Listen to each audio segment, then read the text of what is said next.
உலக வரலாற்றில் மறைக்கப்பட்ட ஒரு நாகரிகம் 1000 ஆண்டுகளாகியும் விஞ்ஞானிகளையும் வரலாற்றாசிரியர்களையும் குழப்பும் ஒரு மர்மம். அதுதான் அட்லாண்டிஸ் நாகரிகம். இது உண்மையா அல்லது வெறும் ஒரு கட்டுக்கதையா?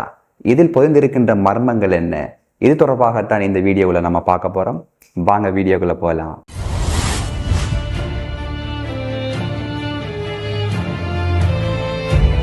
BC 9600 ஒரே இரவில் கடலுக்குள் மூழ்கிய மிக பிரமாண்டமான ராஜ்யம்தான் அட்லாண்டிஸ் நாகரிகம் என பிளேட்டோ தன்னுடைய நூல்களில் குறிப்பிடுகின்றார். அட்லாண்டிஸ் நகரத்தினை பற்றி மிக துல்லியமான விளக்கத்தினை எழுதியவர் கிரேக்க தத்துவஞானி பிளேட்டோவாக காணப்படுகின்றார். பிளேட்டோவினுடைய நூலினை அடிப்படையாக கொண்டு அட்லாண்டிஸினுடைய அமைவிடம் தற்போதைய இருக்கின்ற ஸ்பெயினினுடைய தெற்கு பகுதியாக இருந்திருக்கலாம் என தொல்லியல் ஆய்வாளர்கள் கூறுகின்றார்கள். 1922 ஜார்ஜ் பார்க்கர் மற்றும் அடால்ஃப் ஷெல்டன் ஆகிய 2 தொல்லியல் ஆய்வாளர்கள் அதே இடத்தில்தான் இந்த அட்லாண்டிஸ் நகரம் அமைந்திருக்கலாம் என்று அவர்கள் கூறினார்கள். ஆனால் இந்த கூற்றினை யாருமே நம்பவில்லை.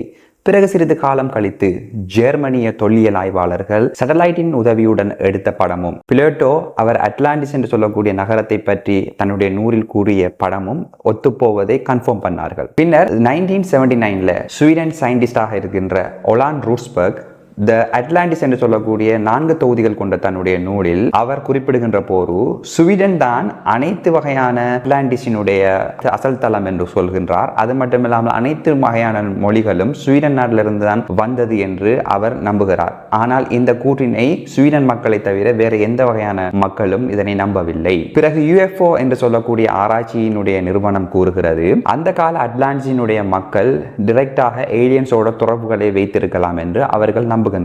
இந்த ரிசர்ச் எல்லாம் ஒரு பக்கம் இருக்க, பிளேட்டோ தன்னுடைய நூலில் குறிப்பிட்டுள்ள அட்லாண்டிஸ் நகரத்தில் இருக்கின்ற சுவாரஸ்யமான மற்றும் மர்மமான விடயங்கள் என்ன என்பதை பற்றி இப்ப நம்ம பார்க்கலாம். முதலாவது பாத்தீங்கன்னா, ஆசியாவினை விட மிக பிரமாண்டமான ஒரு தீவாகத்தான் இந்த அட்லாண்டிஸ் நகரம் இருந்துள்ளது என்று பிளேட்டோ தன்னுடைய நூலில் விளக்குகின்றார். இரண்டாவது பாத்தீங்கன்னா, மிக உயர்ந்த மேம்பட்ட கலாச்சாரம் மற்றும் செல்வ செழிப்பு, உயர்ந்த தொழில்நுட்பம் மற்றும் சிறந்த அரசியல் கட்டமைப்பு, மேலும் நவீன நாகரிகங்கள் கொண்ட ஒரு நகரமாகத்தான் இந்த அட்லாண்டிஸ் நகரம் விளங்கி இருந்தது என்று பிளேட்டோ மிக அழகாக வர்ணிக்கின்றார். அட்லாண்டிஸ் தீவினை உருவாக்கியவர் பொஸ்டன் கடவுளாக இருக்கின்றார். பொஸ்டன் கடவுள் அக்காலத்தில் கடலினுடைய அதிபதியாக மக்களால் போற்றப்பட்ட ஒரு கடவுள். இந்த பொஸ்டன் கடவுளுக்கு 10 குழந்தைகள். அதில் ஒரு குழந்தை தான் அட்லஸ் என்று சொல்லக்கூடிய மன்னன். அவனை அட்லாண்டிஸ் நகரத்துக்கு மன்னனாக்கி அந்த நகரத்தை கடவுள் பாதுகாத்தார். அட்லாண்டிஸ் நகரத்தில் பல பசுமையான தீவுகள் இருந்தன. இந்த தீவுகளில் எல்லாம் தங்கம், வெள்ளி மற்றும் விலை மதிப்பற்ற உலோகங்கள் பல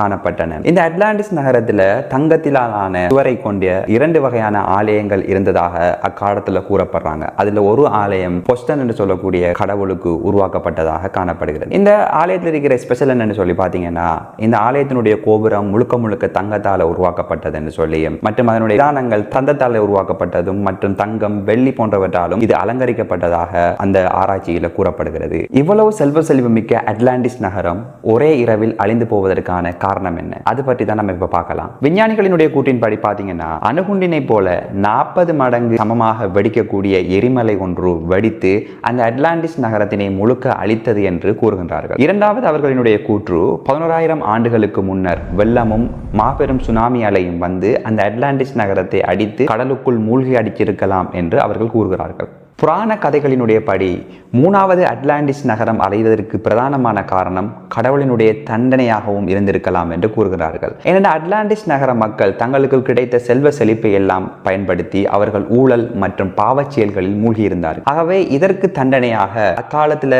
சுனாமி அலைகளை அவர் வரவழைத்து ஒரே இரவில் அந்த அட்லாண்டிஸ் நகரத்தினை கடலுக்கு மூழ்கடித்திருக்கலாம் என்று புராண கதைகளில் கூறப்படுகிறது. ஜமைக்காவினுடைய போர் ஏஞ்சல் மற்றும் சைனாவினுடைய லியோன் நகரம் மற்றும் அர்ஜென்டினாவினுடைய விலா எபுகன் போன்ற நகரங்களும் நீர்கள் மூழ்கடிக்கப்பட்டதாக நம்ம வரலாற்றில் படிச்சிருப்போம். பட் இது எது பற்றியும் இல்லாத ஒரு மர்மங்களும் சர்ச்சைகளும் ஏன் அட்லாண்டிஸ் மீது மட்டும் எழுப்பப்படுகிறது என்பது பற்றி தான் இன்றும் கூட தீர்க்கப்படாத ஒரு புதிராக காணப்படுகிறது.